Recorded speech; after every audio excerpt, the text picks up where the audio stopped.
Okay. Yeah, no, I actually,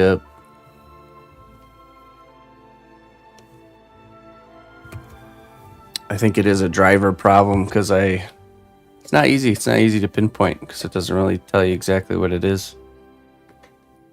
I downloaded that program somebody recommended, the Who Crashed. And this is what it says. Well, I'll read you what it says.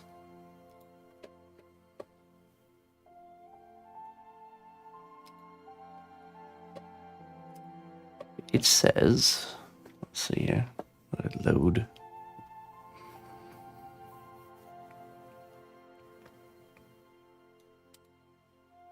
Analyze.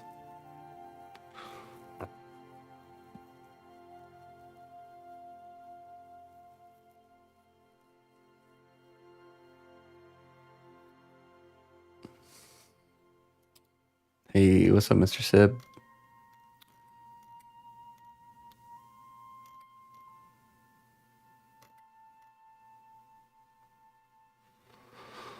Let's see. Bug check name, driver, IRQL, no less or equal. Driver or module in which error occurred is the ndis.sys. Ndis plus 42C32. I got a KO. Oh, okay. I got this. Just hang around here for a little bit. Description, network driver interface specification. Okay. This indicates that a kernel mode driver attempted to access pageable memory at a process IRQL that was too high. This is a typical software problem. Most likely this is caused by a bug in a driver. The crash took place in a Microsoft module. Possibly this problem was caused by another driver on your system that cannot be identified at this time. So, so great. Thank you. Cannot tell me the problem.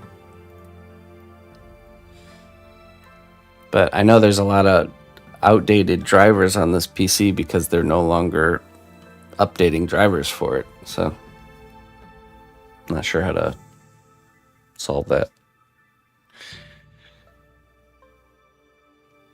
Yeah, I have an email drafted there, Mr. Sib.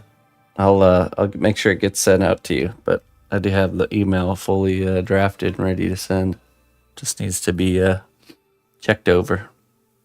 Because I know you were saying you were possibly thinking about getting it by a certain time, so we'll need to get the ball rolling if that's the case. You can manually update them if you know what the hardware is. I'm pretty sure the graphics card for sure. And I'm not sure what else. I'll tell you what the problem is, but not where it is. You must go on a grand quest yourself to find this out. How wizardy of you, computer. Really? Okay, yeah, I mean, maybe this weekend it just takes time. This weekend I'll have to go through and see what, it's the same problem each time, though. Same exact problem.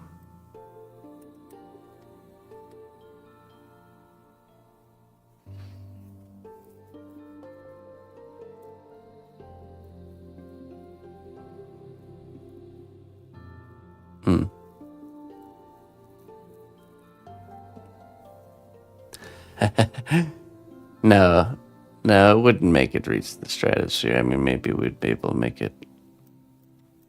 But yeah, that sounds good. We can present both options with it being rushed and with it not being rushed. Try to find out what the specs on the motherboard. Okay, yeah, I'll check. I think, let's see. I think it's, wait. Windows are, let me see.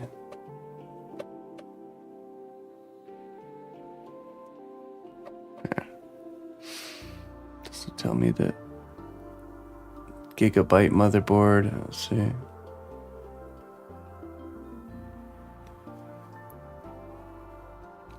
It doesn't tell me the motherboard specs there.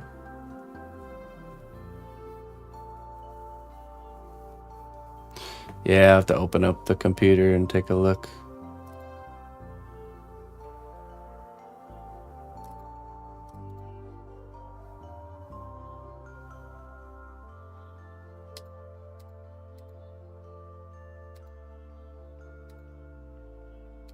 Anyways.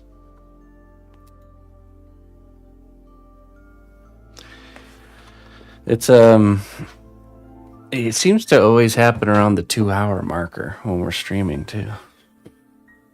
Like right around 2.5 hours.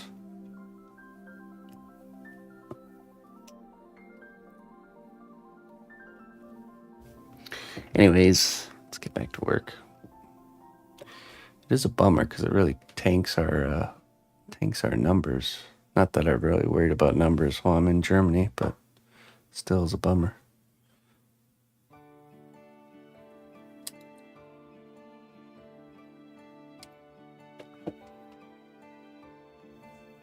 Can you tell what temp it's running at? I can if I turn on the software for it.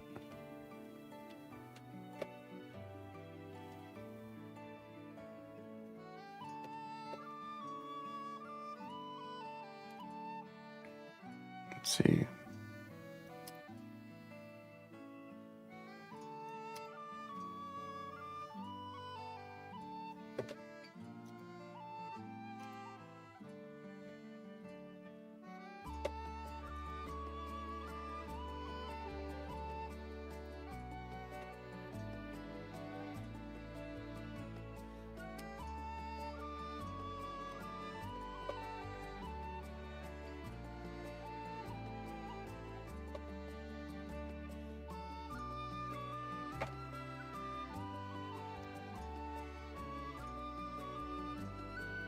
All right, let's see.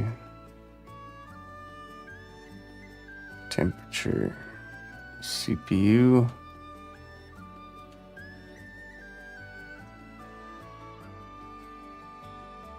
And motherboard is at 54 Celsius.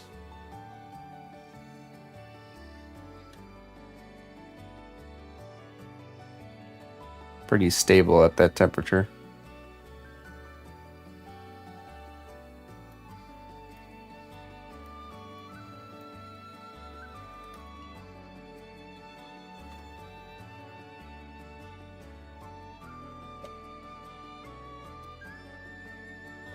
Oh, let me start recording that though, so if it crashes again, I can maybe capture that data.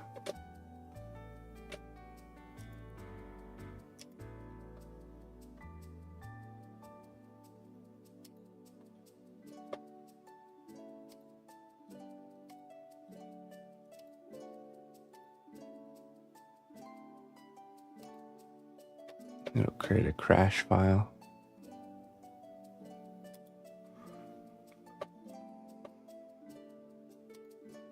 Oh yeah? Why do I need to do that? I'm a certified exorcist myself. I don't need to call anybody.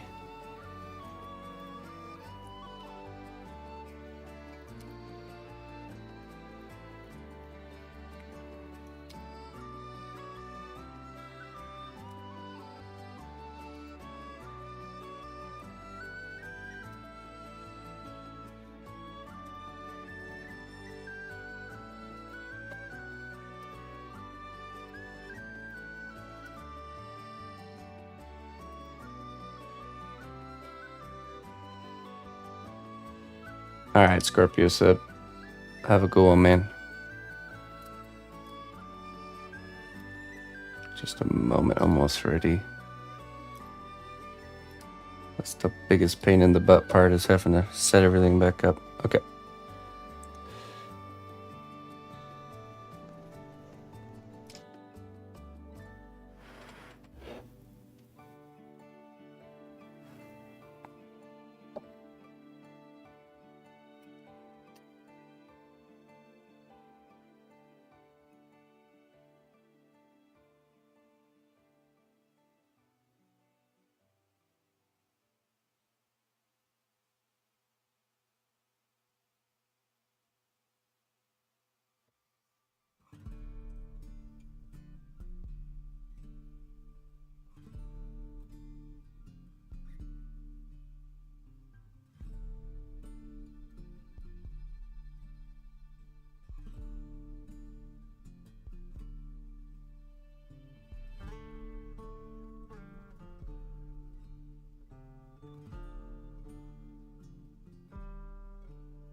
Hello, Lulu.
Hey, thank you.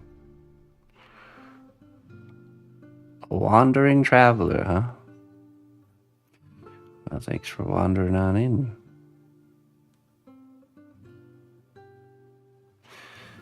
This is what I do here. Make one-of-a-kind custom sculptures, start to finish.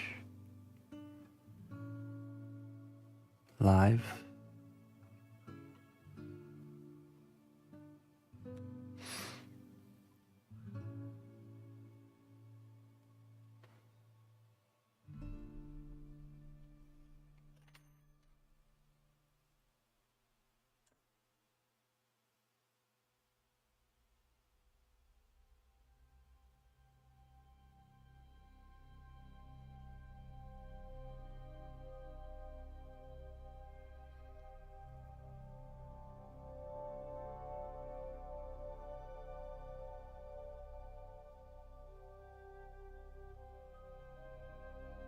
Oh, really, Spring?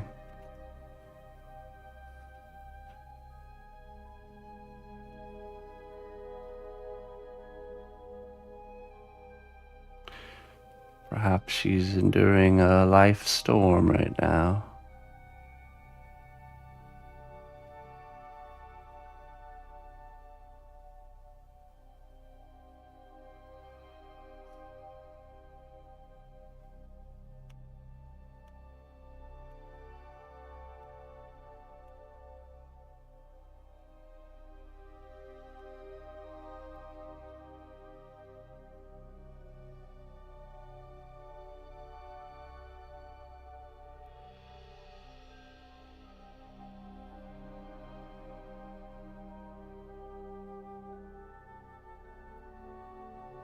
Well,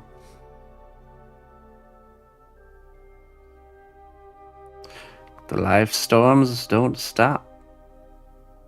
Oh no.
I've been pursuing sculpture for about 15 years actively.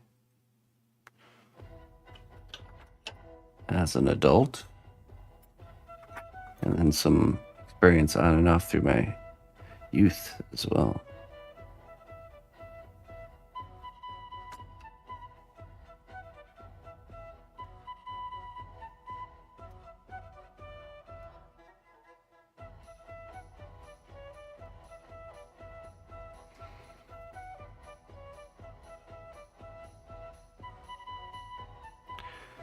I first discovered sculpting when I was about 10 years old.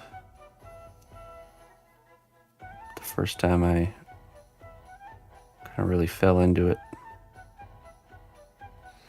But it waxed and it waned through my younger years. And I really kind of stuck to it when I got older. There's a difference when you pursue something out of your own volition as opposed to being told to because of like a class or something, you know.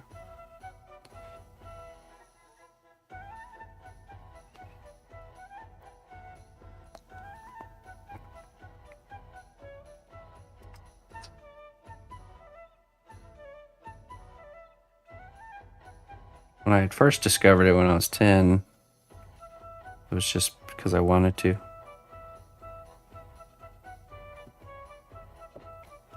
I also did quite a bit of sculpting in high school. It's kind of when I really concreted my passion for it.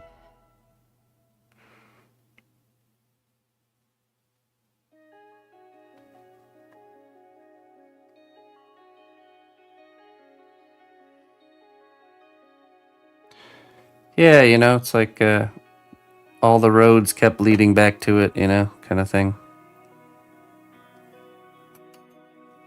It was my destiny, I suppose.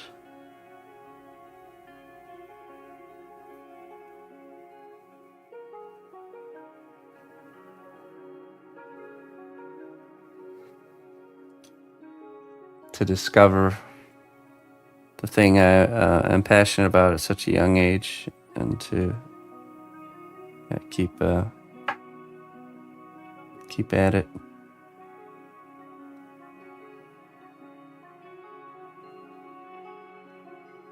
I do whatever people pay me to do, pretty much.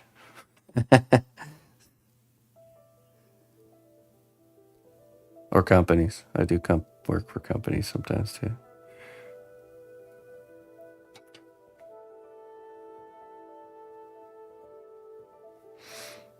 I've not had the chance to do anything of like super large scale yet, though.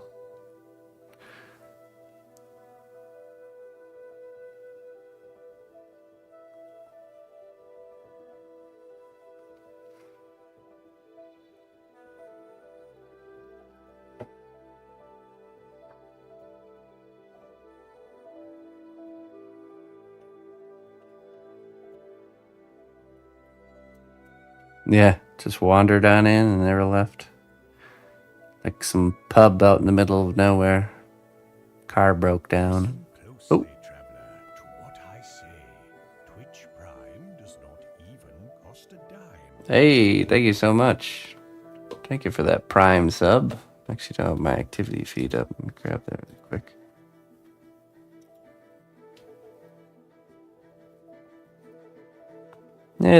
I mean, if someone has the budget to have a life-size piece produced, they certainly have the budget to get it where it needs to go.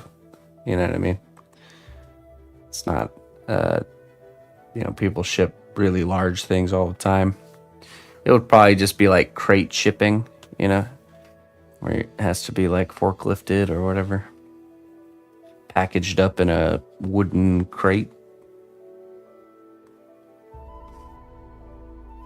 There's services like that out there that are used all the time, just not by normies like us.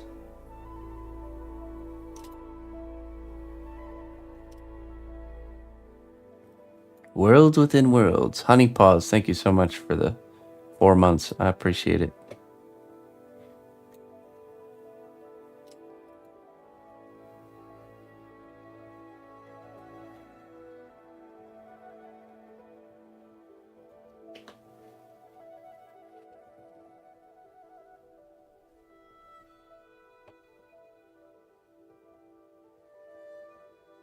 Yeah, you just have to.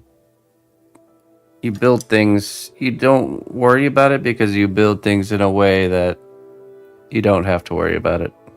You know what I mean? Like this material I'm using is actually a rubber. It's like a flexible rubber. See that? When it's cured. So this is really durable. Meaning if they were even to mishandle this when I ship this piece, even if it's mishandled, it's going to make it just fine. Would you recommend cost clay for beginners or something more low cost? I would, because I'm honestly, if you go low cost with clay, you're just working with something that's probably not pleasant to work with. That gives you completely different results that also that you have to work differently. So if you want to use polymer clay or cast clay, you should just start using it because you want to become familiar with the material. You want to learn the material that you want to work with. It's not like wood carving where you start with softer woods and work your way to more expensive hardwoods. You just kind of start working with what you want to work with.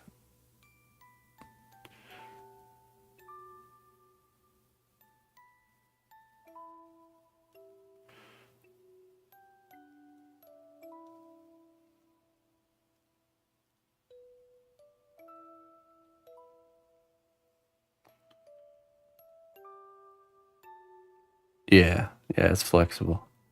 It's an oven cured clay, so you sculpt with it and then you heat it in your kitchen oven for 275 Fahrenheit, 135 Celsius for about 35 to 40 minutes. And then it turns from the sculptable medium into a solid. Oops.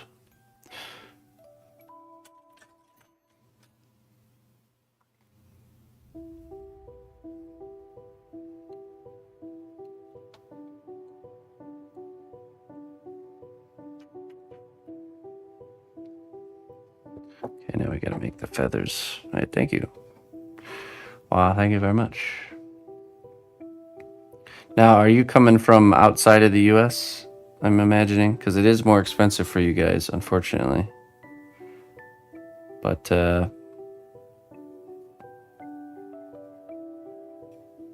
There are, so you know, there might be more cost-effective other polymer clays that you could mess around with, but you're not going to get that.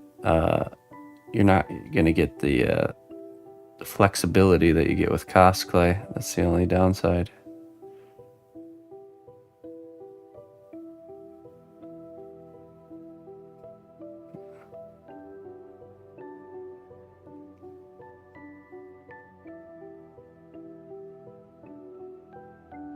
Sounds cheaper than using a kiln.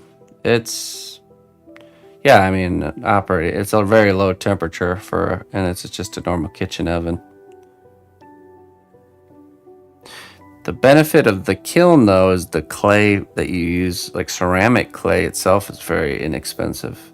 So even though the kiln is expensive, the clay itself is not expensive. You can get like 50 pounds of ceramic clay for, the same cost as 1 pound of this clay. But honestly, a 1 pound box can go far. If you're doing like really detailed work, you're taking your time, you can make a lot of things. A 1 pound box can give you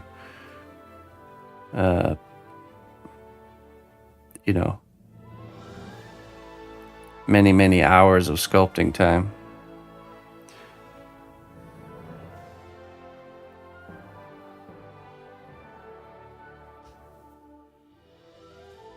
It's 1 pound, yeah. About 454 grams is 1 pound, which is one of these guys here. That's a pound, 1 pound. Usually about 15-16 bucks in the US.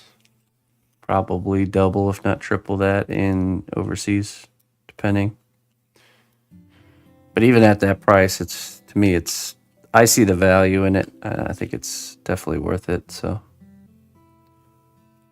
this is actually my hand on the box right here. My sculpture there too. You can find where's it at? I think.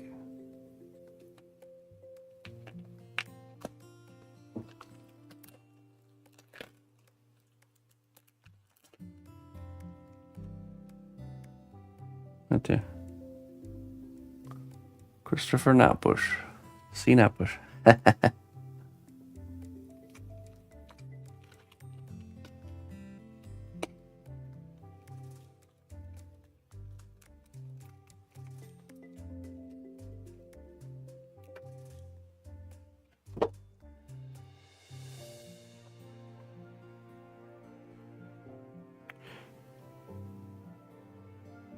Yeah, it's not a type of clay you got to keep moist. Yeah. You just leave it out on your desk when you're not working on it. Take as much time as you want to kind of finish the layers you're working on.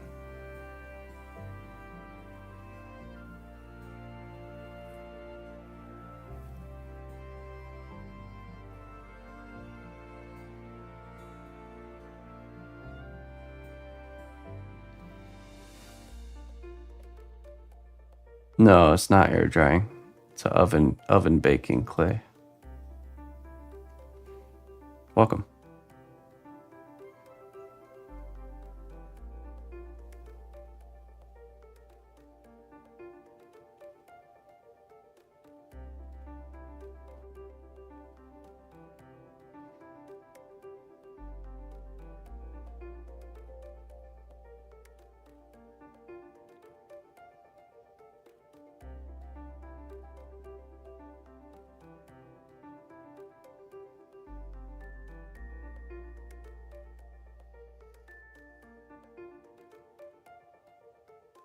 You found oven baked to be so hard to work with. What part were you having a hard time with?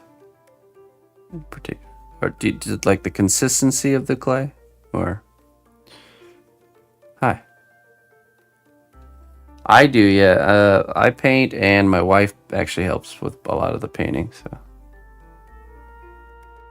just hard to sculpt. Yeah, I mean it has I mean, what are you coming from? What clay are you used to? Like a more of a firm type of material, like a waxy type clay or something.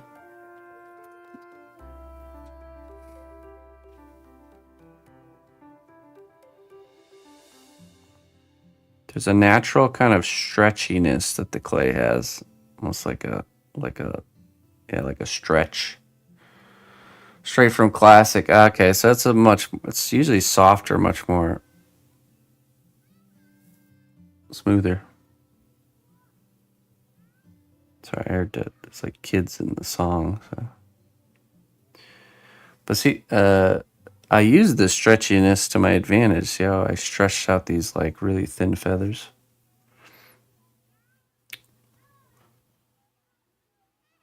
You start to kind of use that quality to your advantage. It becomes what was once a burden becomes a benefit.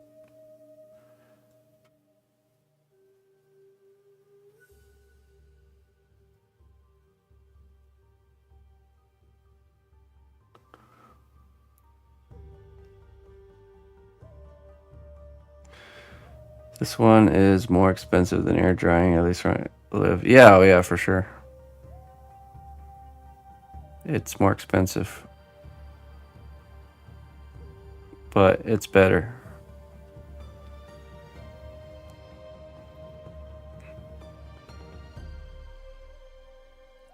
I mean, think about it.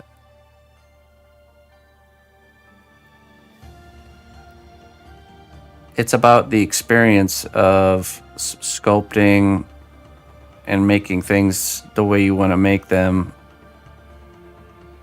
A material like this is going to allow you to do that more than an air drying clay, because you're going to be fighting so many battles just trying to get the material to work the way you want it to work. There's people out there that make great things out of air dried clay, don't get me wrong, but I mean, think about it. Okay, let's just say this character I'm working on right now here takes me like 3 boxes of clay to make, 3 1-pound boxes. You know, for me, that's, let's see, that would be $45 material cost. Let's say a box of air dry. Let's see, what's the cost of a DOS air dry clay? That's kind of a normal brand. Let's see, DOS clay air dry. It's like $5 to $3. Let's just say $5.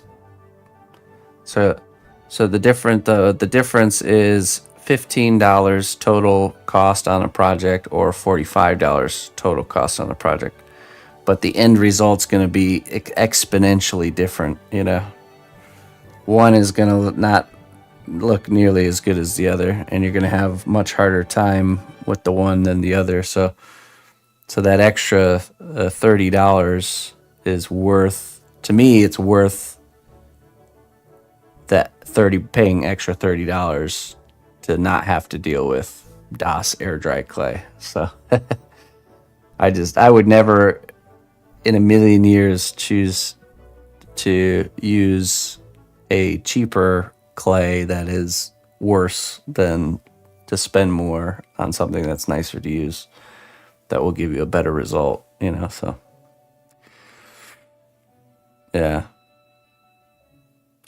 yeah, of course, if you know, you got to make the best of what you have. If you don't have a lot to be able to even buy this material, then yeah, then that's you got to do what you got to do, kind of thing, you know.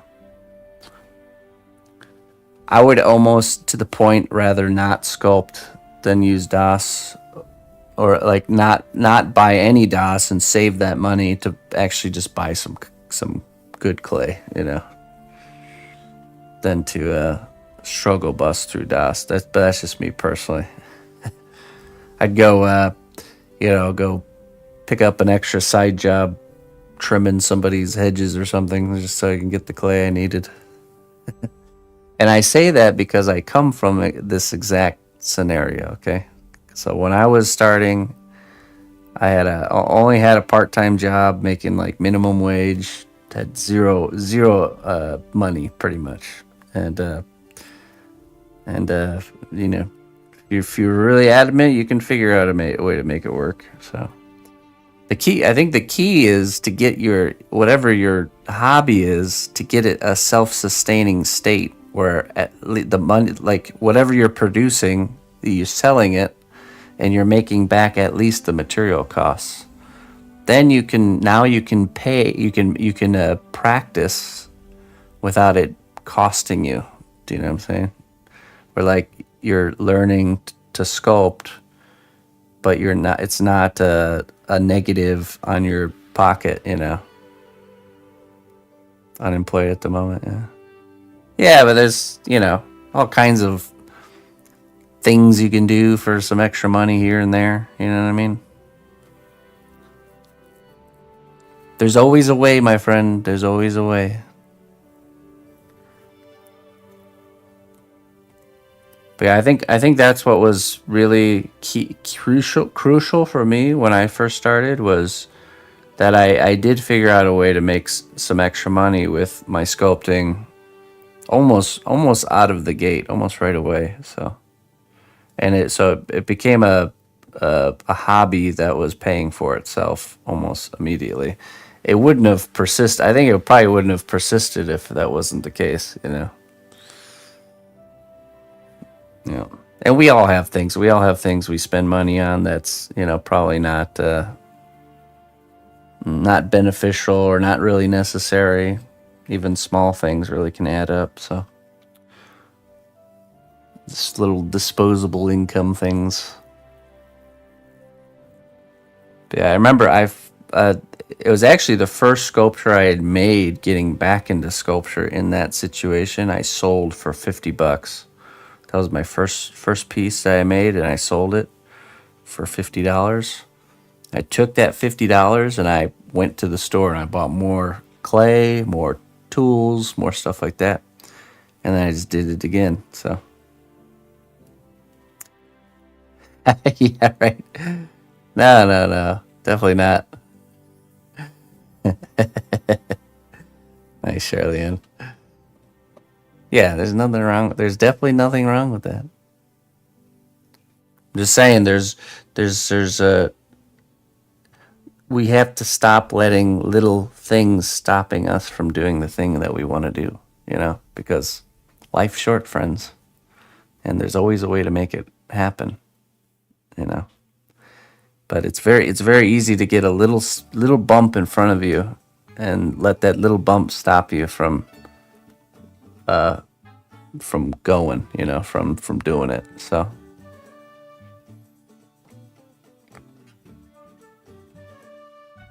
don't let the bumps stop you.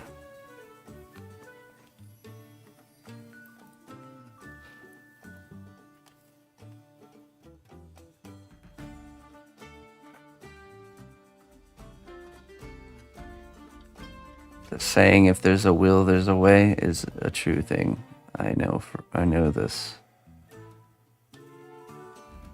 My first sculpting project, I bought a box of clay, $15, and all the other materials for the sculpture I found in my house. I untwisted wire coat hangers to make armature wire. I had an old employee of the month placard that had, like, you know, it was like a nice fancy piece of wood with the nice piece on the front that had my name and all that stuff on there. I peeled that part off and just used the piece of wood as the base.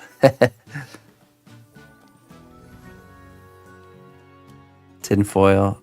My first sculpting tool was an old dried out ballpoint pen, which essentially is the same thing as one of these. It's just a ball. It's the poor man's ball stylus.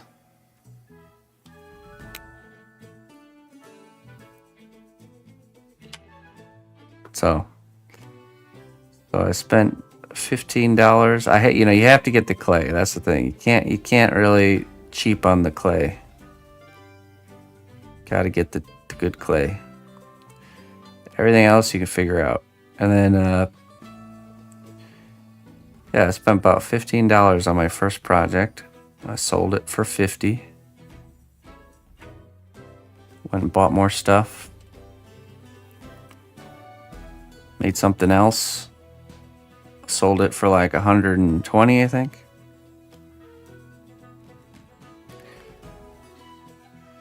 I think another key is making sure you're making something that people would want to buy, you know.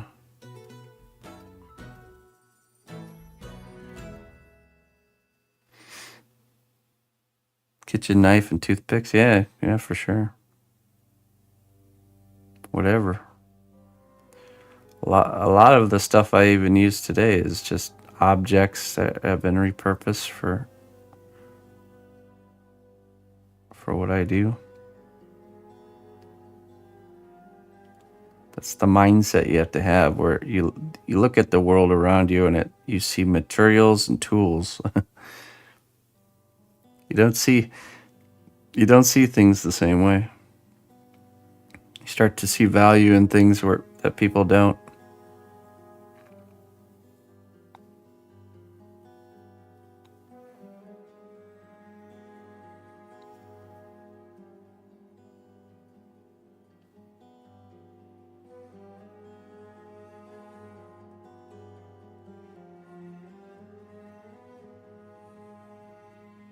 Is there a type of project you prefer doing, or that you like least / more yeah, so things that are more kind of organic and free formed are typically less challenging and more fun. You know, something like a monster, a creature, or a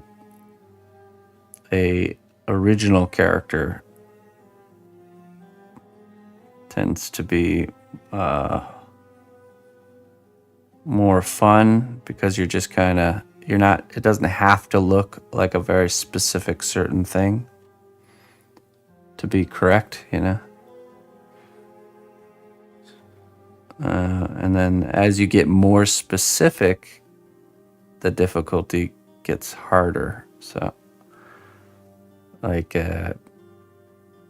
what we're doing here is a specific person's game character with specific outfit, but there's still room for translation because it's World of Warcraft graphics, and I'm not, I'm sculpting beyond those graphics, so I get to translate details and stuff, elevate them and translate them up, with like cloth wrinkles and stuff like that. And then there's like realism, that's the most difficult, like a portrait of a specific person. There's zero margin for error, or not zero, but very slim. There's everything you make has an acceptable margin of like error, where you can miss the mark and it's still going to look good. And the more kind of specific you get, the smaller that margin gets.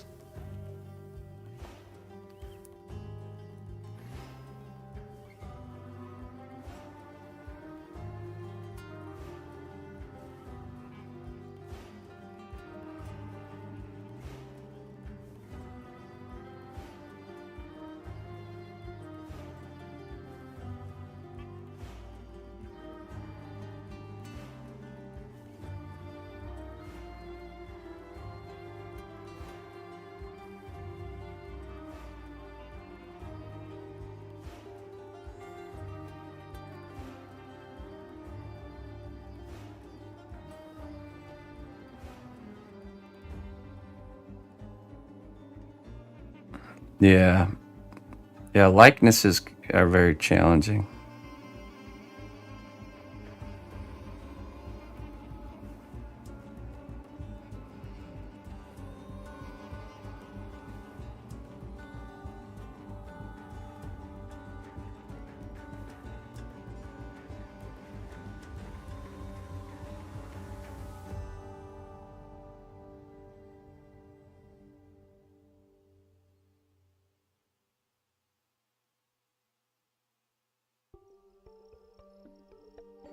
I know for a fact most people, when the things you would naturally think are simpler and easier to do are actually not in the sculpting world, and it's the opposite. So, good example is like it's harder to do something like a sculpture of Pikachu than it is to do a sculpture of like a super detailed creature or monster or something. You know, super realistic, detailed swamp creature or something, you know. Most people would naturally think that that's harder to do than the Pikachu sculpture, but Pikachu is a very specific shape and it's very clean and smooth, you know. So there's a big challenge there too. Not only get it to look, and it's also a two-dimensional character that you're translating into three-dimensional. So lots of difficulties. The organic, detailed, textured creature monster is going to be much easier to get it to look good enough, you know.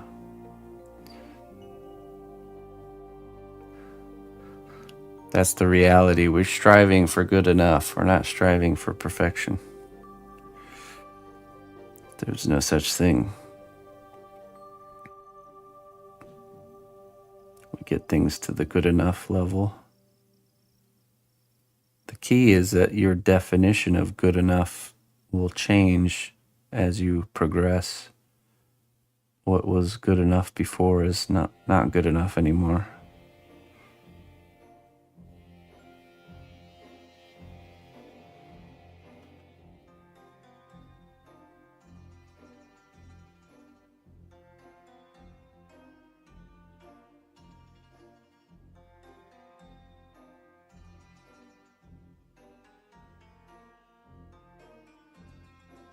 All right, let's use these feathers now.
Yeah, there you go.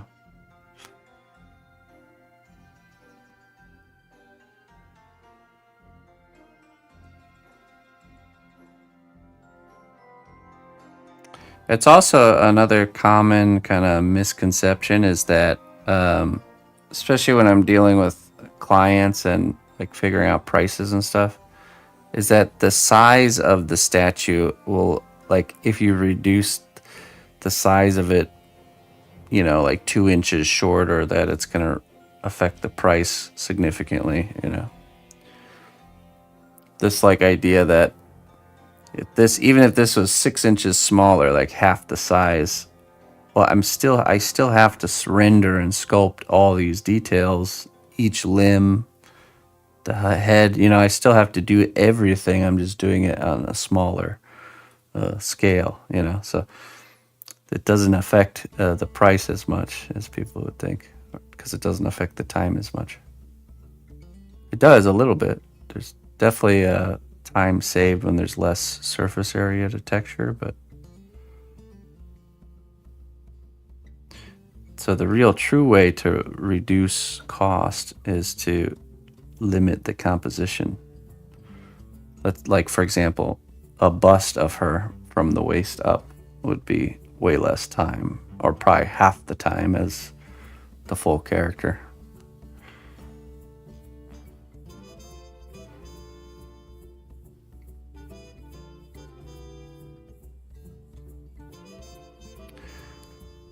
Well, you see how I added this little base layer of clay? I really pushed that part down with the glue. Hey, Bula. Hey, that's right. That's right. We're doing troll heads later today. If you'll be joining in, it'll be during our normal troll head timing. This is the current normal morning stream for while we're in Germany, but I will be getting back on later and doing some troll heads. 2 up for grabs.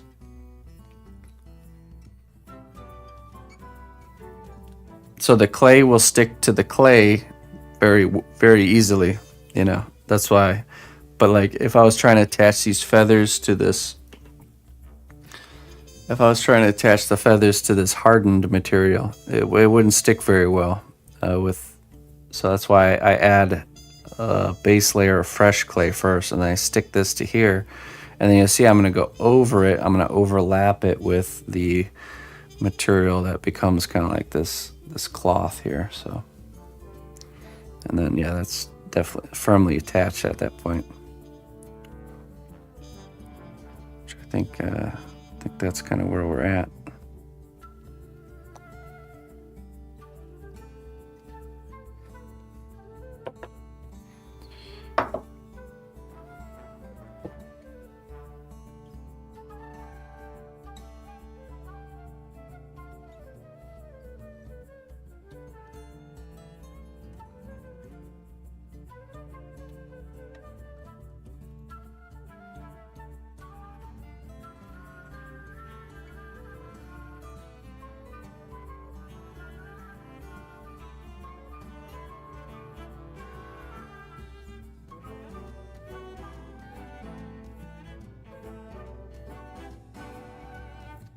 This is day 16, I believe.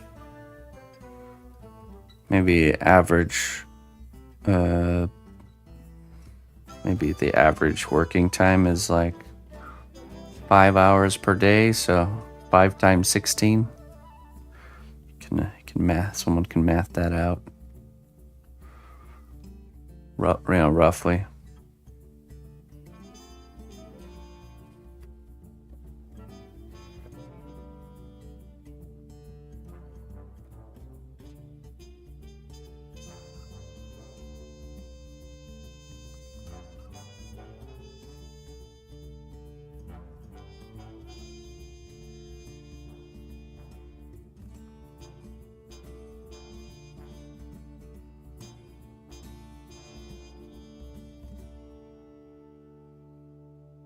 Hours. 80 hours in, still plenty to go. Usually it's about 180 hours start to finish. So that's including the paint job and everything.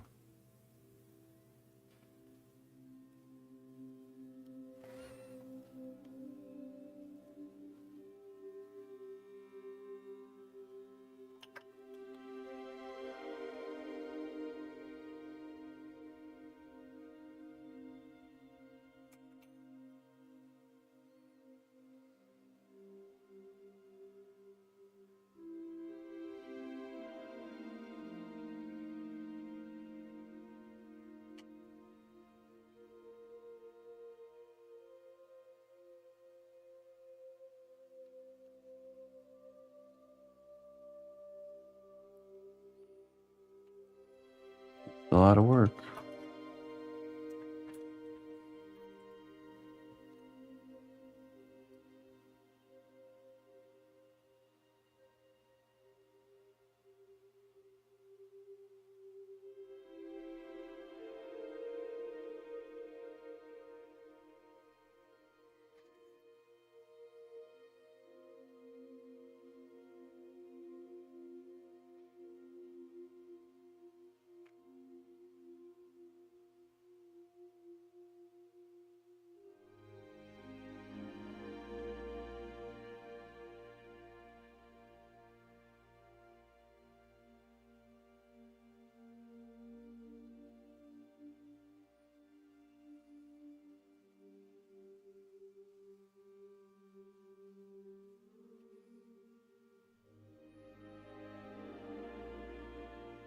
Yeah, you can't be concerned with speed. I'm not really worried about how long things take. I'm worried about how they look, you know. And I just hope I do a good job of estimating how long things take, but I usually don't. So, you really got to separate yourself from thinking too much about, like I know that this piece is a commissioned piece and there's a certain price, a certain time that I allotted for it. But I can't focus on that too much because that's what leads to like plateauing or, being focused on the wrong things.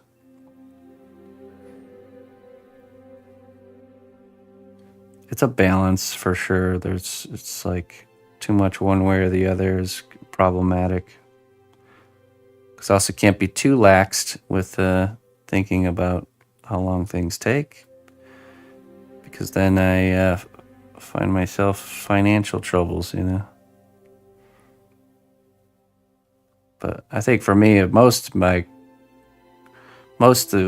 the time, it's the artist wanting to produce something and doing it well. That's taking the wheel. And I always think of any extra time spent on something as like invested skilling up time because it takes time to learn. Learning is slow. It slows you down. But then the speed comes later, Hey, how you doing there, Mr. Yankee?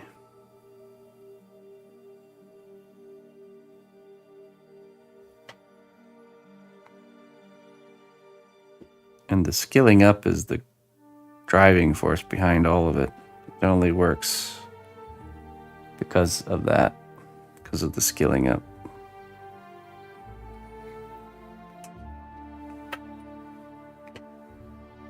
Well, hey there. Howdy. How you doing?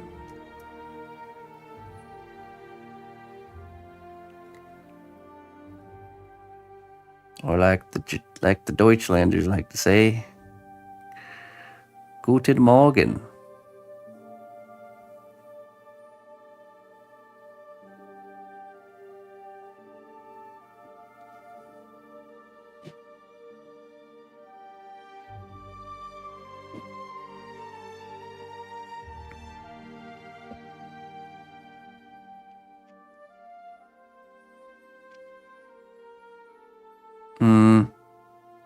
Yeah, I'm not sure. It's something everybody's got to kind of figure out for themselves. The way that I figured it out is different because the time was different. So, what I first started. So the only place to sell things online when I first started was eBay. So I made sculpture and I posted them on eBay, but I stick to a very specific niche, of doing game characters, but even further, more specific, StarCraft 2 characters. That was basically all I was doing.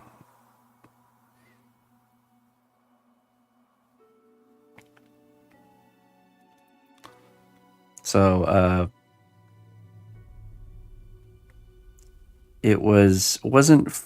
so because of this choosing of this niche, it started to garner attention of people that wanted other things to be made from that same kind of category, that same game. And then that started the commissioning kind of format system where people commissioning me to make certain things instead of me making them and then trying to find someone to buy them. It's a lot easier to do commission work than it is to make stuff and then try to sell it. So I'm not really sure, but it's really important the things that you do make, and then just try to think of, okay, where can I put these things that I think somebody would like to buy, where are those people at hanging around? Where can I kind of put it in front of them? And no, the commissions were just people emailing, and then you just discuss a price, and then you just do like just straight invoicing. No platform really needed for that. No middleman. I think Etsy has taken over, though, with handmade goods. It's kind of taken over the whole industry. But a lot of times, you don't have to post it where people look to buy things. You post it like for me, I was posting when I first started. I was making StarCraft 2 characters. And I was posting the finished work on StarCraft 2 forums. So specifically, a big one I was a part of was TeamLiquid.net was the hot spot at that time for people that were really into StarCraft 2. I was into it too myself, so I would post my finished work there and had a nice thread going, and people would, every time I'd finish a work, people would see it, new people, and it would just be kind of like a rotating thing, Each new finished piece is an advertisement for future pieces, so. On forums. And then I started getting into streaming, and then that became kind of the primary. Now I've grown enough on social media and on stream and stuff that people just, I'd say probably the majority is people from stream come in, they see my work, they see the care that I give it. And it's also kind of part of the package that when you get something commissioned, you get to see it also be made. So just another selling point onto the package. You get to choose what gets made, and you also get to see it be made and give input and all that fun stuff. Hang out, watch it happen. Word of mouth is another good one. Yeah, the longer you stay doing something, the more word of mouth gets around. So,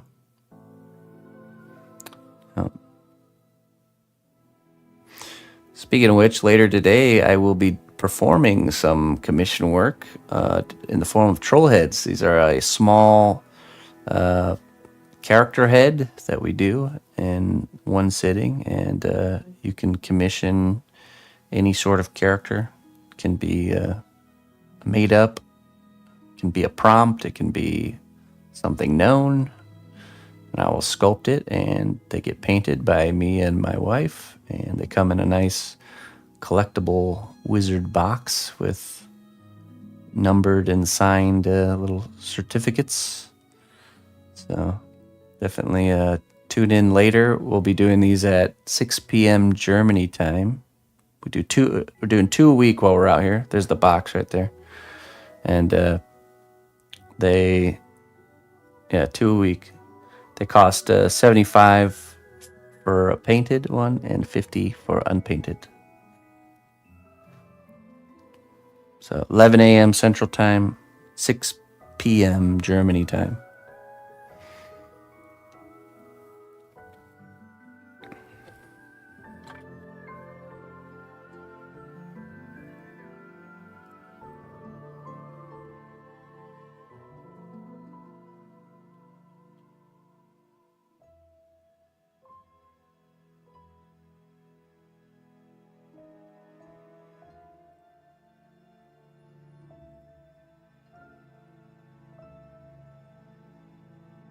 I do, yeah.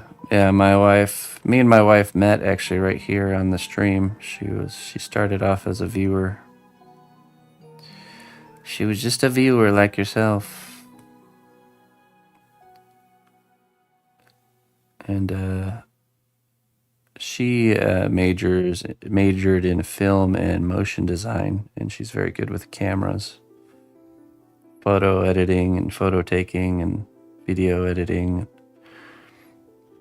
And so she reached out to me because she found my stream and saw how terrible my photos and videos and everything that wasn't the stream and the sculpture was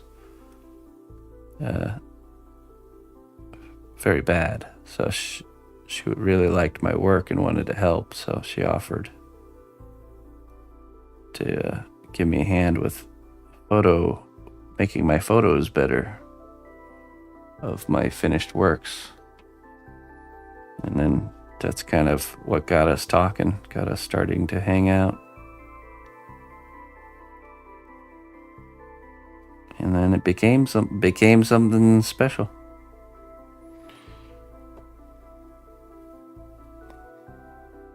You need some helpful like that too. Yeah, just take really bad photos and then, but grow your sculpting skill.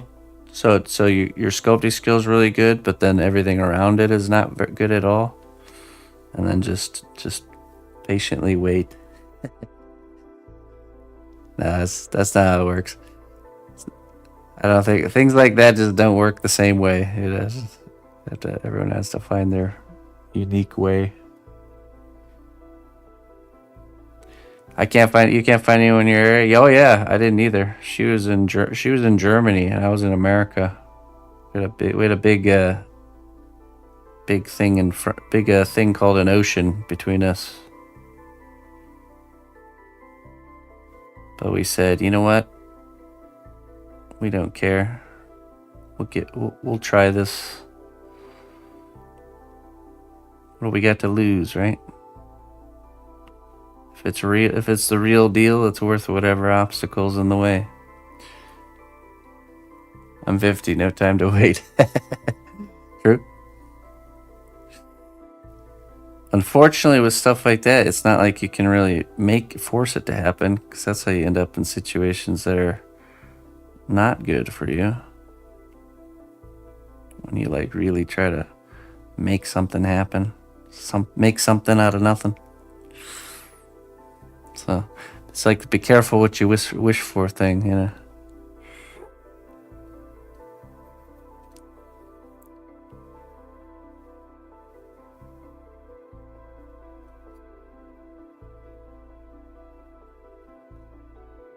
Promito, hello.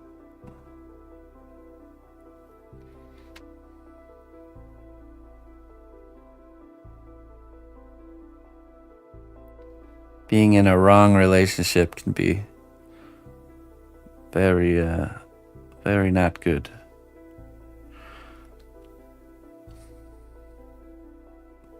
Many people in those situations wishing they had stayed single, I'm sure.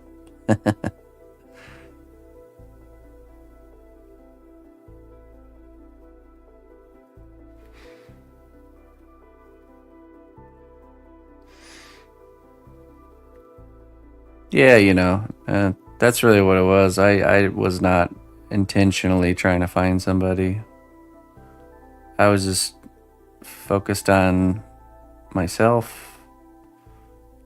Not in only caring about myself, but just focused on building myself, to the person I want to be. And then there she was, just like that.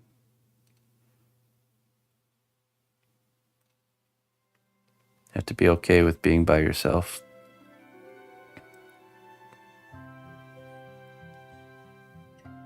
Which I'm sure you are.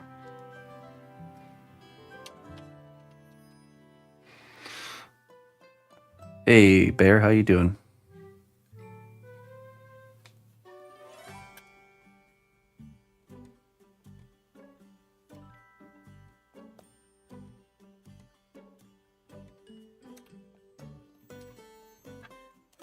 Oops. I gotta do this little tufts of cloth that kind of flare out here.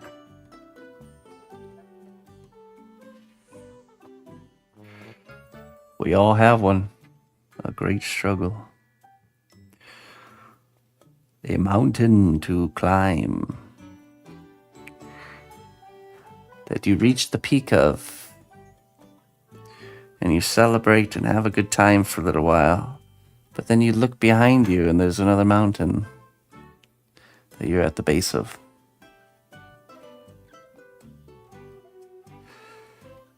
Yeah, it's a common problem. People being too hard on themselves.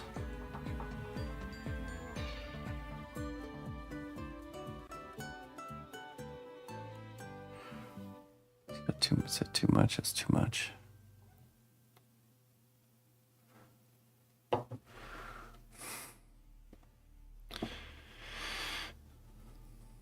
I'm doing good. You missing me a long time?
Just had 21-year anniversary with the missus yesterday.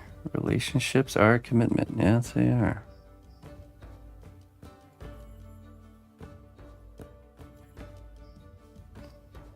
A worthwhile thing to seek after, though. Congratulations.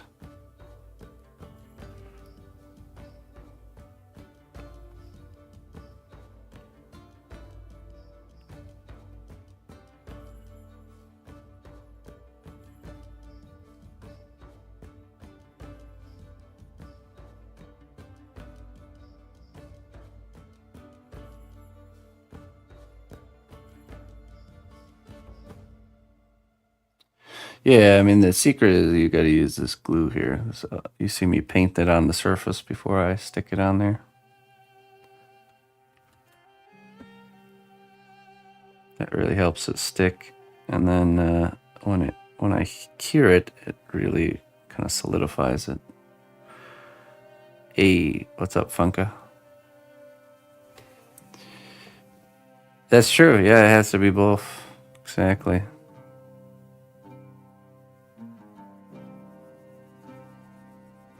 Both sides willing to change for one another, to expose each other's flaws and problems, to face them together.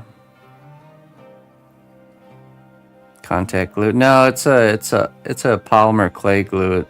It's basically made out of the same composition as the clay, and it just makes the clay really sticky. And then when you bake it, it hardens just like the clay does, kind of fusing things together.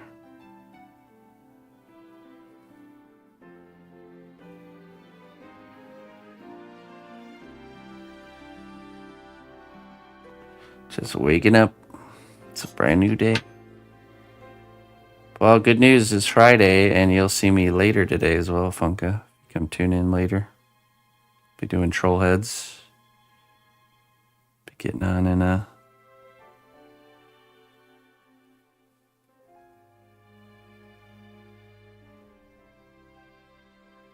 Can it be used with air drying clay too? No, it's not. It's for it's just for polymer clay. So it doesn't act as a glue for all things, but only polymer clay.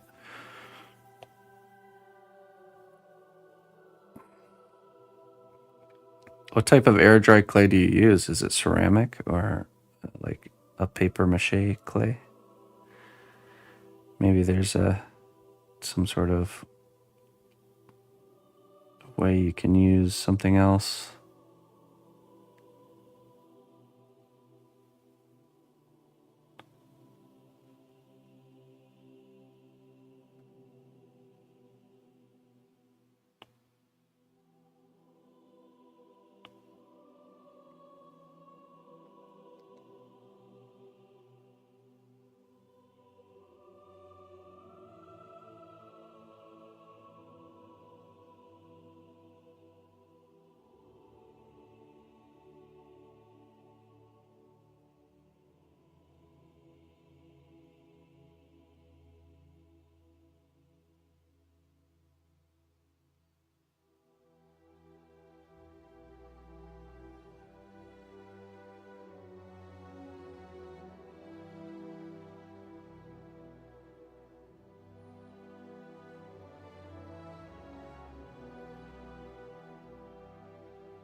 Ceramic, I'm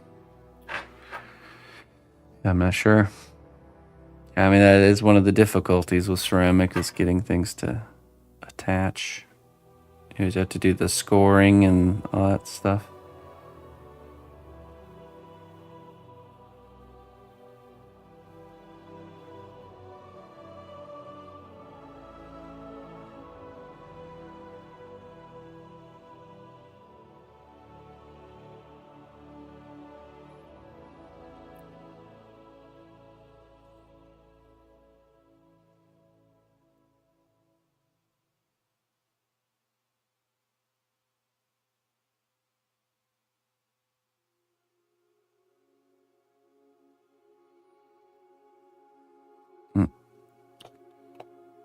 I better not get zoned in too much more. We gotta get rolling to lunch. Okay, I'll probably cut that. I could see cutting this down a little bit less.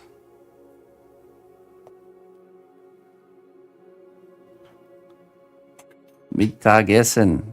It's a very bad thing to be late for lunch. Okay. Well, we got one more of those. We got to do this one in the front here, and then we could start doing the actual designs on the metal plates here, and then that section will be done. Not too bad. Then we'll bake it and lock it in, and then we can move on to probably hands, and then the arms. Both the hands and the arms, then the shoulder pads, then the hair. And she's got a little crown thing going on here. So. No, then she has a staff, I think like a weapon sling around her back. And then that'll be it. That's the game plan.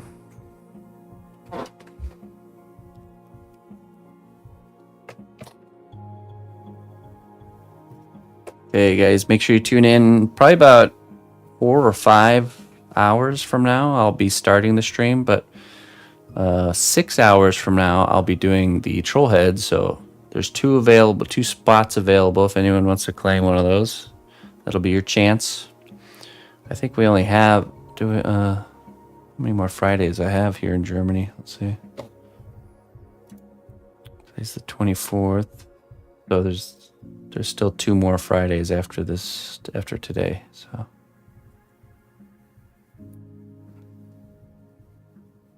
Yeah, okay. Yeah, so once I finish this section we're working on, I'll bake it, lock it in, and then you can continue to add more material. So another benefit to using this material here. But anyways, You all have been a wonderful audience. Thank you for joining me, folks. I am going to get out of here. Hopefully I can figure out this PC crashing issue, and we won't have to deal with that anymore. But yeah, let's see. Let's see who's online. Who can we raid? Who is online?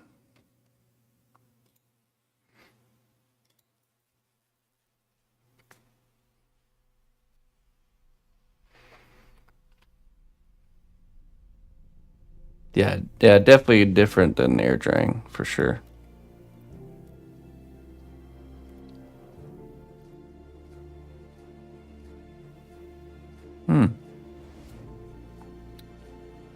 Andy Ray cosplay.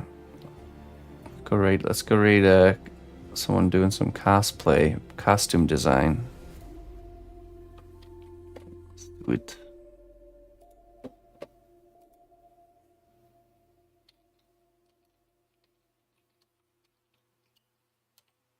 Not sure if we ever raided into this channel before.